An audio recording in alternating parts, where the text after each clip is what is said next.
Hello everyone, and welcome.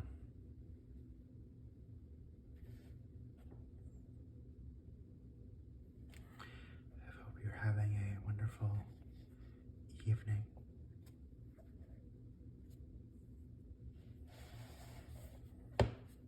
Today we are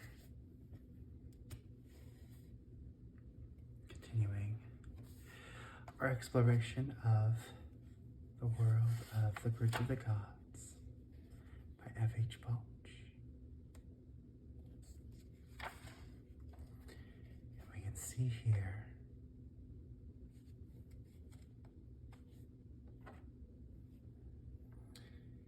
we reached the halfway point.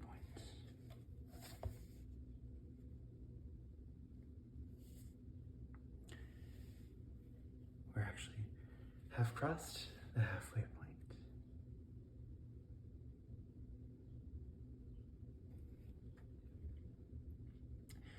So from now on, I believe I'll make every video a chapter, at least for the videos that are about the Bridge of the Gods.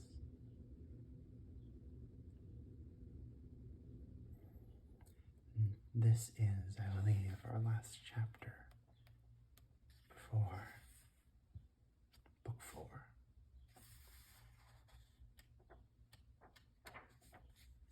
So without further ado, let's start.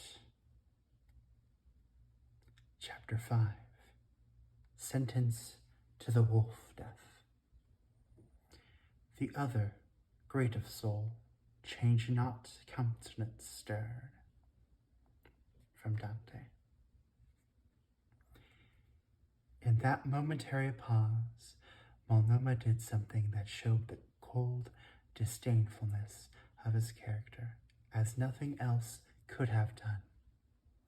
He had given the death sign. He had not yet told how or when death was to be inflicted. He gave the sentence now, as if in utter scorn of the battle cloud that hung quivering, ready to burst. He would have torn the Confederacy to pieces, let him be left bound in the wood of the wolves, and torn limb from limb by them, as he would have rent the tribes asunder. The two warriors who had brought the criminal into the council came forward, flung a covering over his head and face, and led him away. Perhaps no custom of the Northwest Indians was more somber than this. The covering of the culprit's eyes from the time of his sentence till his death. Never again were those eyes to behold the sun.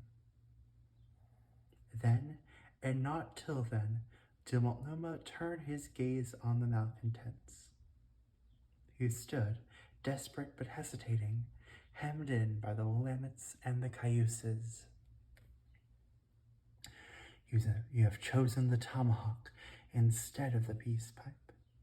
Shall Multnomah choose the tomahawk also? Know you not that Multnomah holds your lives in his hand, and that he can crush you like an eggshell if he chooses? The war chief lifted his arm as he spoke, and slowly closed his fingers till his hand was clenched.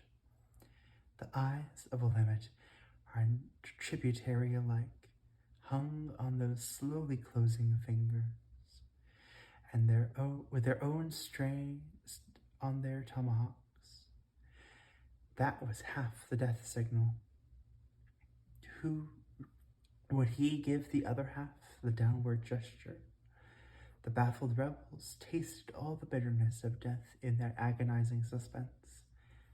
They felt that their lives were literally in his grasp, and so the stern autocrat wished them to feel, for he knew it was a lesson they would never forget. At length he spoke. Drop your weapons, and Multnomah will forget what he has seen, and all will be well. Strike but a blow, and not one of you will ever go back over the trail to his home. Then he turned to the chiefs, and there was that in his tones which told them to expect no mercy.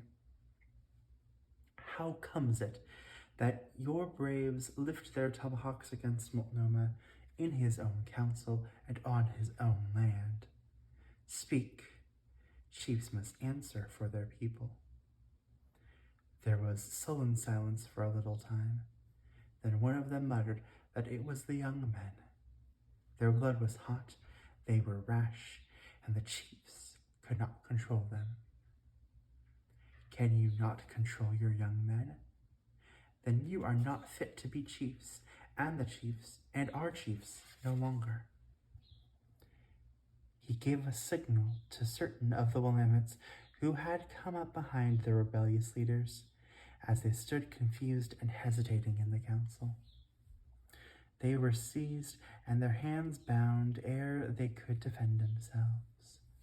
Indeed, they made no effort to do so, but submitted doggedly.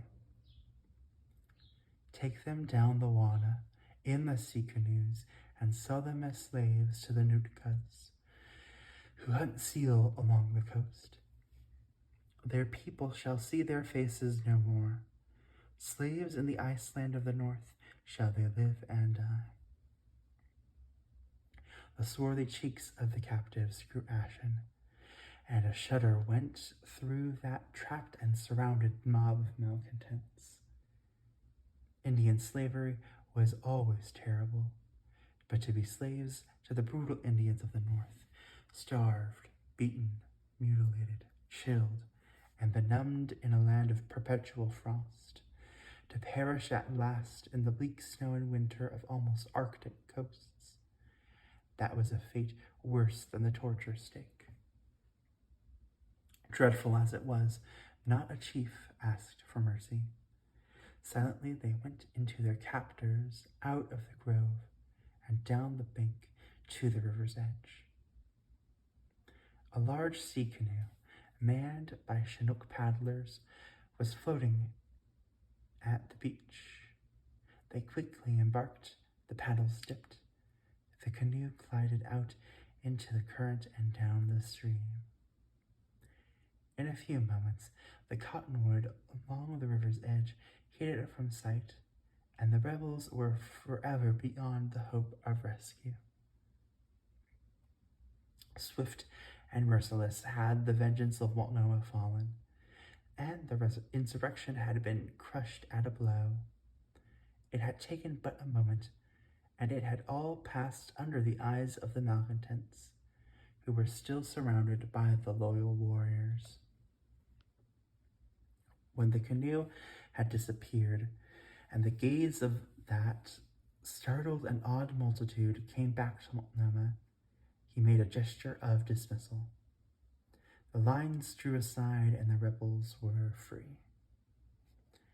While they were still bewildered and uncertain what to do, Multnomah instantly and with consummate address called the attention of the council to other things, thereby apparently assuming that the trouble was ended and giving the malcontents to understand that no further punishment was intended. Sullenly, reluctantly, they seemed to accept the situation, and no further indications of revolt were seen that day. Popular young men, the bravest of their several tribes, were appointed by Multnomah to fill the vacant chieftainships, and that did much towards allaying the discontent. Moreover, some troubles between different tribes of the Confederacy, which had been referred to him for arbitration, were decided with rare sagacity. At length, the council ended for the day, the star of the Willamettes still in the ascendant, the revolt seemingly subdued. So the first great crisis passed. That evening, a little band of Willamette warriors led the rebel sachem, still bound and blindfolded, down the river's bank, where a canoe lay waiting for them. His wife followed and tried to enter it with him as if determined to share his fortunes to the very last. But the guard thrust her rudely away and started the canoe. As it moved away, she caught the prow wildly, despairingly, as if she could not let her warrior go. One of the guards struck her hands brutally with his paddle, and she released her hold. The boat glided out into the water. Not a word of farewell had passed between the condemned man and his wife, for each disdained to show emotion in the presence of the enemy. She remained on the bank, looking after him, mute and despondent, a forlorn creature clothed in rags and emaciated with hunger, an outcast from all the tribes. She might have been regarded as a symbolic figure representing woman among the Indians, as she stood there with her bruised hands throbbing with pain where the cruel blow had fallen, hanging in sullen scorn of pain, uncared for by her side. So she stood watching the canoe glide down the river till it was swallowed up in the gathering shadows of evening. The canoe dropped down the river to a lonely point on the northern shore, a place much frequented by wolves. There, many miles below the encampment on the island, they disembarked and took the captive into the wood. He walked among them with a firm and even tread. There was no sign of flinching, though he must have known that his hour was close at hand. They bound him prostrate at the foot of an oak, tying him to the hard, tough roots that ran over the ground like a network, and from which the earth had been washed away, so that thongs could be passed around them. Head and foot they bound him, drawing the rawhide thongs so tight that they sank into the flesh, and knotting them till no effort possible to him could have disentangled him. It was on his lips to ask them to leave one arm free, so that he might at least die fighting, though it were with but one naked hand. But he hated them too much to ask even that small favor, and so submitted in disdainful silence. The warriors all went back to the canoe, except one, an old hunter, famed for his skill in imitating every cry of bird or beast. Standing beside the bound and prostrated man, he sent forth into the forest the cry of the wolf. It rang in 1,000 echoes and died away, evoking no response. He listened a moment with bated breath, but could hear nothing but the deep heartbeat of the man at his feet. Another cry, with its myriad echoes, was followed by the oppressive sense of stillness that succeeds an outcry in a lonely wood. Then came a faint, far-off sound, the answer of a wolf to a supposed mate. The Indian replied, and the answer sounded nearer. Then another blended with it, as the pack began to gather. An awful chorus of barking and howling burst through the forest as the wolves came on, eager for blood. The canoe turned and rejoined his comrades at the canoe. They pushed out into the river, but held the boat in the current by an occasional paddle stroke, and waited listening. Back at the foot of the tree, the captive strained every nerve and muscle in one mighty effort to break the cords that bound him. But it was useless, and he lay back with set teeth and rigid muscles, while his eyes sought in vain through their thick covering to see the approach of his foes. Presently, a fierce outburst of howls and snarls told the listeners that the wolves had found their prey. They lingered and listened a little longer. but no sound or cry was heard to tell of the last agony under those rending fangs.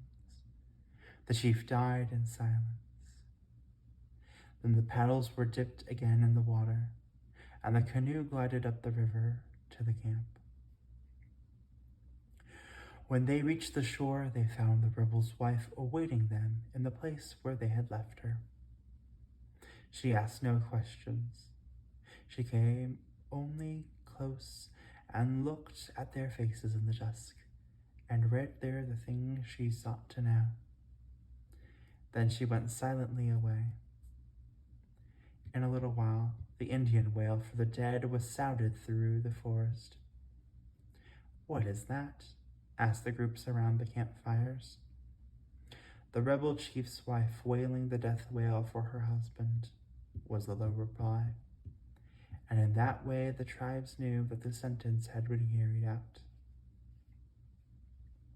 Many bands were there, of many languages, but all knew what that death wail meant the instant it fell upon their ears.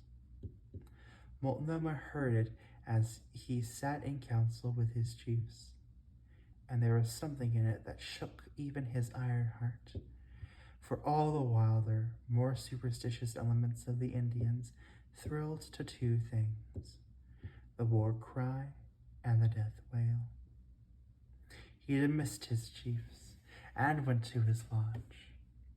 On the way he encountered a Homish, lurking, as was his wont, under the shadow of the trees.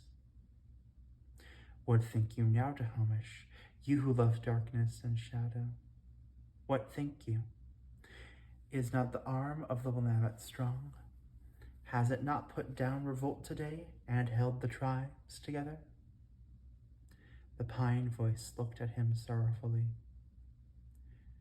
"The vision I told in the council has come back to me again. The cry of woe I heard far off then is nearer now, and the throng of the death trail passes thicker and swifter. That which covered their faces is lifted, and their faces are the faces of the Willamettes, and Multnomah is among them. The time is close at hand. Say this before our enemies, and, strong Tomonoos though you are, you die," said the chief, laying his hand on his tomahawk. But the seer was gone, and Multnomah stood alone among the trees. Every evening at dusk, the widow of the rebel sachem went out into the woods near the camp and wailed her dead. Every night that wild, desolate lament was lifted and rang through the great encampment, a cry that was accusation, defiance, and lament. And even Multnomah dared not silence her, for among the Indians a woman lamenting her dead was sacred. So while Multnomah labored and plotted for union by day, that mournful cry raised the spirit of wrath and rebellion by night, and thus the dead liberator was half avenged.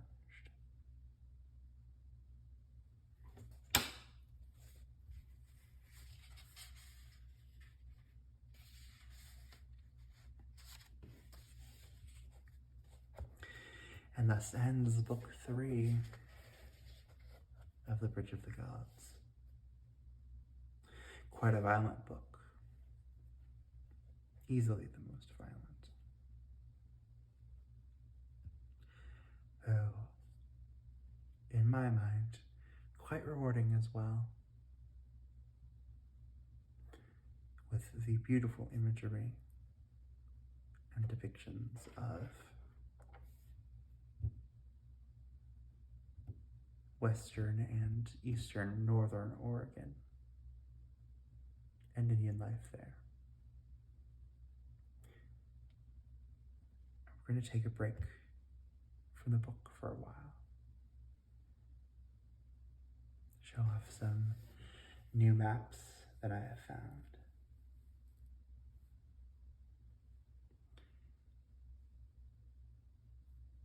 And until then, thank thank you all for watching.